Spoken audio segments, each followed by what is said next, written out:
തിരികെ വാർത്തയിലേക്ക്. ഓപ്പറേഷൻ സിന്ദൂറിലൂടെ ഭാരതത്തിന്റെ വിശ്വരൂപം ലോകം തിരിച്ചറിഞ്ഞെന്ന് പ്രധാനമന്ത്രി നരേന്ദ്രമോദി. ലോകത്തിനു മുന്നിൽ ഭാരതത്തിന്റെ യശസ് ഉയർത്തി ഭീകരതയ്ക്കെതിരെ ഒറ്റക്കെട്ടായി മുന്നേറുമെന്നും മൻ കി ബാത്തിൽ നരേന്ദ്രമോദി വ്യക്തമാക്കി. दुनिया भर में आतंक के खिलाफ लड़ाई को नया विश्वास और उत्साह दिया है.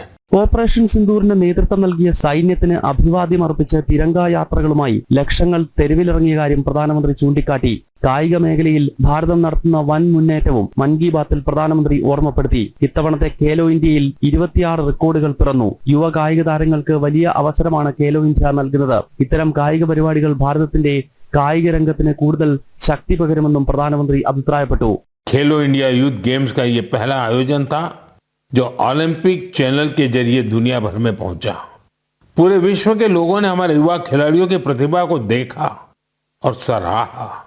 मैं सभी पदक विजेताओं, विशेषकर टॉप के 3 विनर्स महाराष्ट्र, हरियाणा और राजस्थान को बधाई देता हूं. മെയ് 20 നടന്ന ലോക തേനീച്ച ദിനാചരണത്തെ പറ്റിയും പ്രധാനമന്ത്രി സംസാരിച്ചു.